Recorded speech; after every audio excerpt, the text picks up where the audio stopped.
Hey guys, and welcome back to another video. So, sometimes there appears a class that is just so fun, and amazing, and awesome, and all those other great words, that it doesn't even matter how bloody hardcore it is to play or anything like that. It's just fun as hell, and that class is the Retribution Paladin.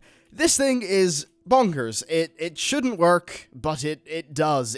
It's weird. Okay, so, I'm sure most of you know how Ret Paladins play, but what I'm doing here is I'm popping in to tell you about, well, a few things. First of all, a cool little Draenor perk. Then also, the absolutely sort of crazy thing that they've got going on with the procs on your tier set. Now, if you don't play a Paladin, all I can say is just look at my action bar in this video, look at all the little lights they're shining up, and all the various procs and effects and badass cool things that I'm getting. And I think that might sort of convey the main drift of why this class is fun to me.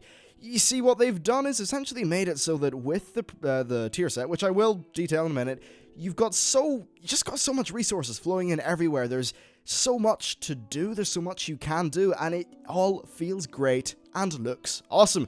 So first of all, let's just start with one of the things that they've baked into the class with the Draenor perks, and that is essentially that the Siege of Orgrimmar, I think it's the 4-piece, is actually now a part of the class. It means that, I think it's when you use 3 Holy Power, your next Divine Storm's like 100% range and damage or whatever, which is a pretty cool thing. I think that really did add a lot of fun to the spec, and I'm really glad that's baked in.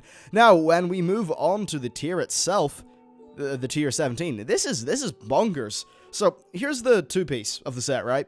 Spending Holy Power has got a 20% chance to allow you to use Hammer of Wrath, regardless of your target's current health. That's great, we love Wrath, we love hammers, we love throwing hammers and dealing Wrath. That's lovely. But just wait till you hear the 4-piece. The 4-piece is that your Hammer of Wrath will cause your next exorcism to generate 3 Holy Power. Yeah, 3.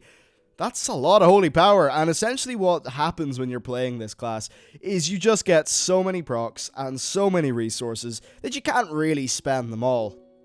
And this just goes sort of against convention. Generally what Blizzard want you to do is give you X amount of resources per unit time, and overall, if you're the better player, you should be able to spend those more efficiently. It seems like what they're going for here is giving you all the resources in the planet, and then trying to just let you use that as well as you can, because of course you don't have enough time and global cooldowns to spend anything or everything. So it's definitely kind of flip side, but it still does emphasize a little bit of decision making. You certainly do have to pay attention to your procs and what's going on, and that does make it feel quite involved.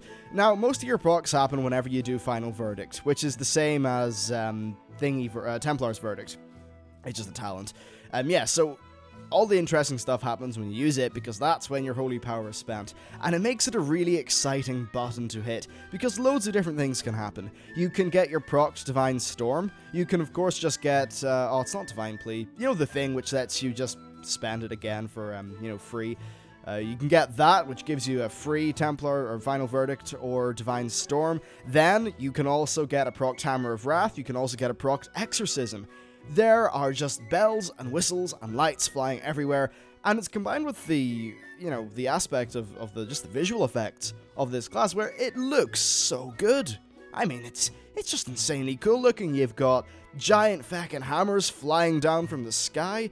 You've got your angel wings stuff. You've got execution sentence, and even things like the judgments, exorcisms and stuff like that look really cool. And in fact, I think a number of them have actually been updated in Warlords of Draenor. I'm sure that the more keen-eyed of you will be able to see what has been updated, because, I haven't really played my Paladin in a bit. Anyway, so that's what's going on with the design of this spec. It basically just means that it's really fun and it's really frantic. And it's the kind of thing as well that I think most players will be able to play at about, 85% efficiency. And that generally seems to be Blizzard's design goal. Previously, there were a few classes where players could sort of easily play it at like 60%, but, the gap would be a bit too big for what Blizzard are happy with. I'd still say, though, that the skilled players will be able to spend the resources that they have in a far more efficient manner, effectively using all of their procs in the most optimal, way and all that stuff. So there's still room for the good players to shine here. I think just what matters is it's a really, really fun class. Another cool thing about this class moving into Warlords of Draenor is how it, I think just movement-wise, is going to be very strong. Now, the Final Verdict talent actually gives your Templar's Verdict, well, it replaces Templar's Verdict with something that's the same, does more damage, and has a 10-yard range. You've also got your Exorcism with a 30-yard range, your Hammer of Wrath with a 30-yard range, then Judgment with a 30-yard range, and the same, I believe, no, Execution Sentence is a 40-yard range. Now, there's a lot of moving around in this expansion, like a really big amount of moving around, because that just is how they design boss fights these days. It's nice to have a melee class like the Paladin, which of course is very strong up in melee, but if a boss jumps away, you don't have as punishing downtime. You know, maybe there's some melee classes where you've got to then run to the boss's new location or run to the new set of ads. If you're a Paladin, you don't give a shit. You just use your ranged abilities until you close in on them. That's really, really cool. Another thing about Warlords of Draenor is that we're getting a lot, or at least a decent amount of trash and things like that in some of our fights. And I think that the AoE, I'm not sure about the numbers, but at least in terms of the fun factor, the AoE's really fun with this spec. The procced Divine Storms that do 100% extra damage and range are very powerful. And that, of course, just goes on with Hammer of the Righteous, which, okay, isn't an amazingly interesting ability, but still, it's fun. Another great thing about just how things are playing out in this is that your procced Divine Storms can then proc each other, and you can just get these chains of Divine Storms, and okay, it does look a bit silly. There's your characters there, spinning in circles, but you've also got, like, the big waves of light and those, like, bizarre ethereal hammers and shit spinning around. It just looks cool. And, yeah, I know this video has essentially just been me gushing about a class, but it's just fun. And ultimately, that's a pretty cool thing. It certainly feels quite different from playing a Hunter, though I still don't think that I'm good enough at the class to responsibly raid with it, so I'm going to be sticking with my Hunter, at least for the first tier of Warlords of Draenor. But I can tell you one thing, I'm pretty sure this is going to be the second class that I level, because I'm having a blast. Or maybe it'll be the third. It's between this and the Rogue. I think that because I might want to try tanking, maybe this will beat out the Rogue, but hey, they're both solid contenders. Now, there have been one or two little things that have been removed. For an example, your Guardian of Ancient Kings that's like now only a tank cooldown.